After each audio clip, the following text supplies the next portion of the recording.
διαβεβαιώσω ότι τουλάχιστον 50 μαθητές και μαθήτριες που μας παρακολουθούν δεν θα έχουν κανένα πρόβλημα να γράψουν έκθεση και διατριβή για το πώς στήθεται μια ένσταση αντισυνταγματικότητας και πώς συζητείται στο Κοινοβούλιο. Δεν γνωρίζω βεβαίως τι άποψη έχουν για το αν πρέπει να ψηφίζουν οι συνομήλικοί τους και οι συμμαθητές τους που εγεννήθησαν στην Ελλάδα και είναι μαζί από τον Νηπιαγωγείο.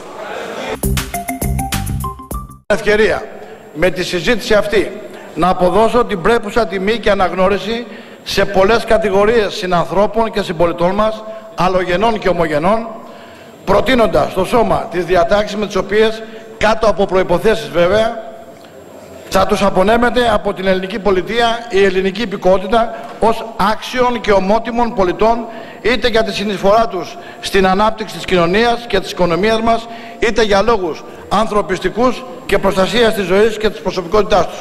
Είναι όμως και μεγάλη ευθύνη να πείσουμε την πλειοψηφία του ελληνικού λαού και τους ενιστάμενους πολίτες, πολιτικούς και άλλους φορείς σχετικά με τη σκοπιμότητα, την αναγκαιότητα, τη χρησιμότητα, την πληρότητα και το ορθό των προτινόμενων διατάξεων και ότι δεν έχουμε αναλάβει εργολαβικά την εξυπηρέτηση κάποιου παγκόσμιου σχεδίου το οποίο περιλαμβάνει και την αποδόμηση της ελληνικής κοινωνίας όπως κάποιοι αφήνουν να εννοηθεί. Θα συμφωνήσετε μαζί μου, νομίζω, ότι έχουμε χρέος να αναγνωρίσουμε και να τιμήσουμε, υπερψηφίζοντας αυτό το νομοσχέδιο, όλους όσους συνέβαλαν με το μόχθος τους μαζί με τους Έλληνες εργαζόμενους να γίνουν Ολυμπιακοί αγώνες.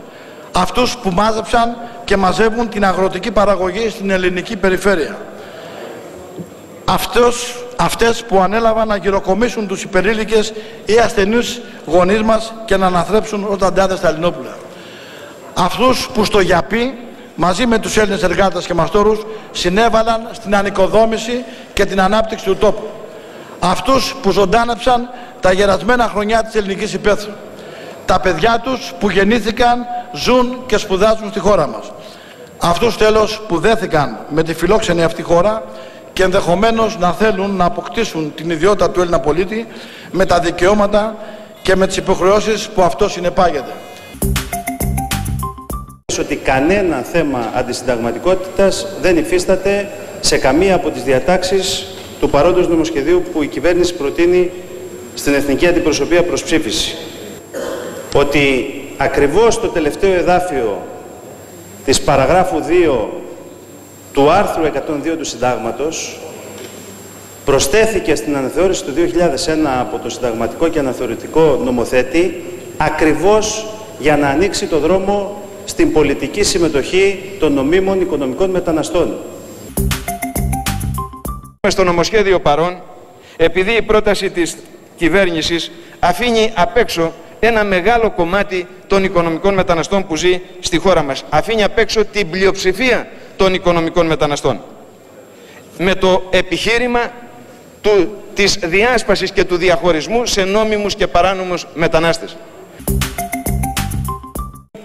Της Ελλάδας για τη μετανάστευση δεν περιέχουν την παραμικρή διέξοδο για δημοκρατική συμμετοχή και για δικαιώματα στους μετανάστες, παρά την πολυετή παραγωγική του συμβολή στην κοινωνία και στην οικονομία.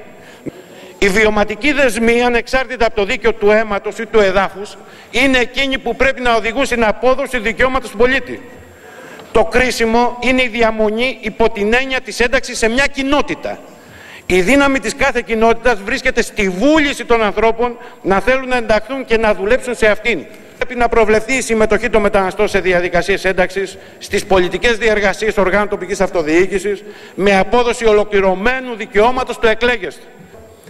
Η νομοθετική πρωτοβουλία του Υπουργείου Εσωτερικών κινείται στη δημοκρατικά επιβεβλημένη κατεύθυνση εναρμόνισης της ελληνικής πολιτικής κοινότητας με τον πληθυσμό της χώρας μας.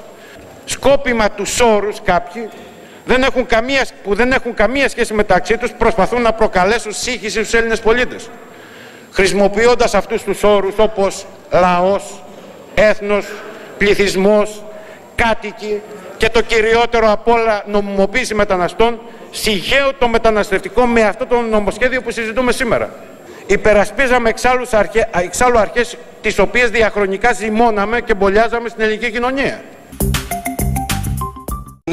Στην Ελλάδα έχει διαμορφωθεί πραγματικότητα Και η πραγματικότητα είναι ότι έχουμε Έλληνες χωρίς πολιτογράφηση. Ελληνική ηθαγένεια, γιατί είναι νόμιμοι κάτοικοι πια. Είναι δυνατόν σε ανθρώπους που έχουν ενσωματωθεί στις τοπικές κοινωνίες, που έχουν αγοράσει σπίτια, έχουν μαγαζά, καλλιεργούν τα χωράφια μας, να μην τους δώσουμε την δυνατότητα να εκφράζονται στις τοπικές εκλογές? Δεν θα κάνουμε καλύτερους τους δημάρχους, την τοπική αυτοδιοίκηση? Δεν θα κάνουμε τους ίδιους καλύτερους πολίτες όταν τους δώσουμε τη δυνατότητα να εκφραστούν και να συμμετέχουν στα κοινά?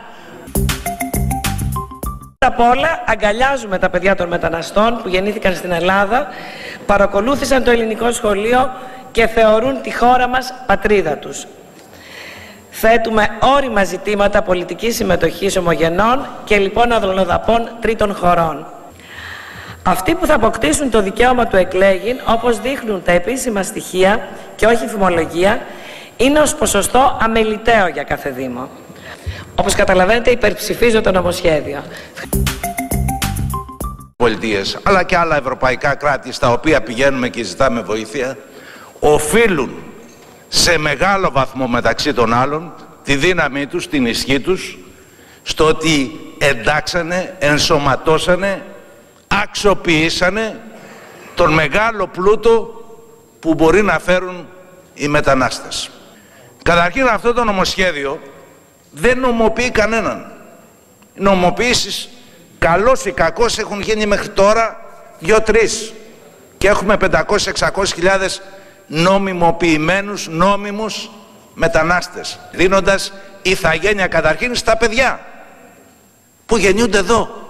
Θα περιμένουν 18 χρόνια και βάλε για να δουν αν έχουν υπηκότητα στη χώρα στην οποία γεννήθηκαν. Το πρώτο βήμα, εσείς κουνήστε το χέρι σας, υπάρχουν και διαφορετικές απόψεις και εμείς θέλουμε και διαφορετικούς ανθρώπους εδώ σε αυτή τη χώρα μας, γιατί έχουμε πολλά ως χώρα να κερδίσουμε και από άλλους πολιτισμούς και από άλλους λαούς και όχι μόνο να τους θέλουμε ως δολοπάρικους.